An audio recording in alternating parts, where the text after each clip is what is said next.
To Libya now, and another blow for the country's peace process. On Monday, the two rival governments voted to form a unity government. Now, we understand that vote didn't reach a majority and that some members of the proposed government have already resigned. The UN has been urging the two sides to form a government not only to bring political stability to the country, but also to combat ISIL militants who have gained much ground in Libya. The UN Special Envoy to the country says both sides need to do what's right and endorse the proposed government. Well, this is one of the main driving factors, the expansion of the Islamic State.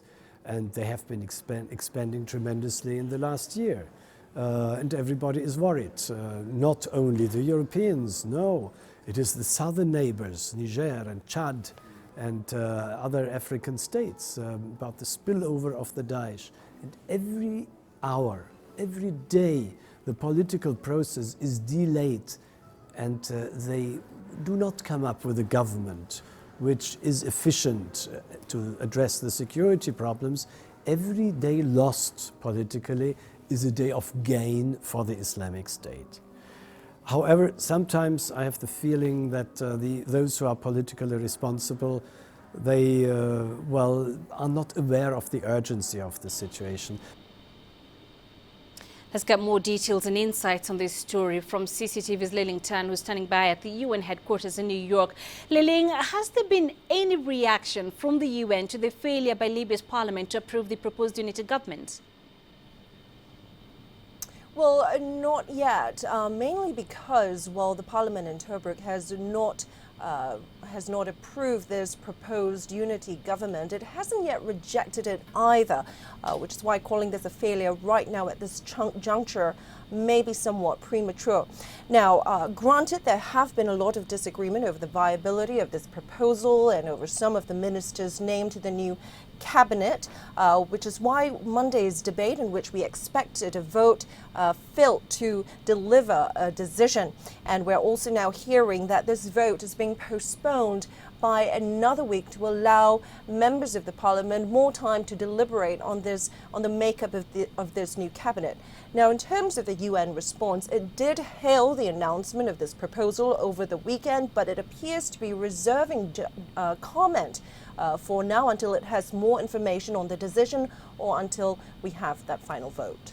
But Liling, this isn't the first time that a deal or proposal on fixing Libya has come a cropper. What more options does the Security Council have to resolve the crisis in Libya?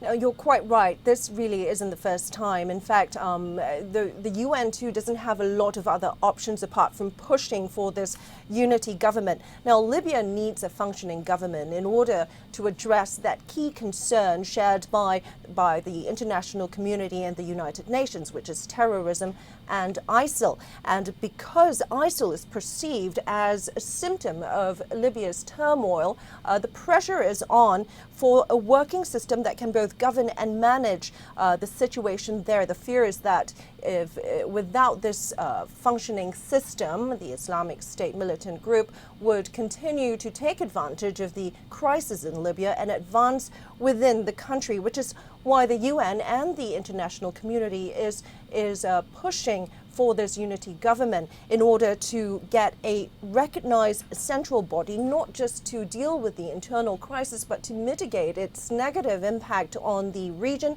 but also in order to work better with the international community and the United Nations to coordinate their efforts in fighting ISIL. Right, Liling Tan, live for us in New York. Many thanks.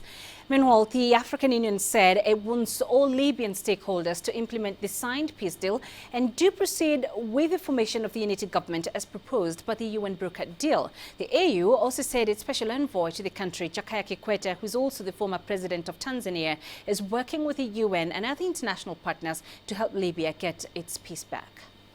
Well, the AU's effort in Libya, of course, pre the situation in 2011 and even post the situation of 2011, the EU has been fully engaged in Libya. The chairperson of the commission personally been directly involved in the dialogue, the discussions, and this has appointed, if you would remember, the Prime Minister, or former Prime Minister of Djibouti, His Excellency later, who was only been recently replaced by former President Jakaya Kikwete of Tanzania, to personally be involved and bring his own experience to bring to bear with the ongoing dialogue that is being led, of course, by the Libyan stakeholders themselves.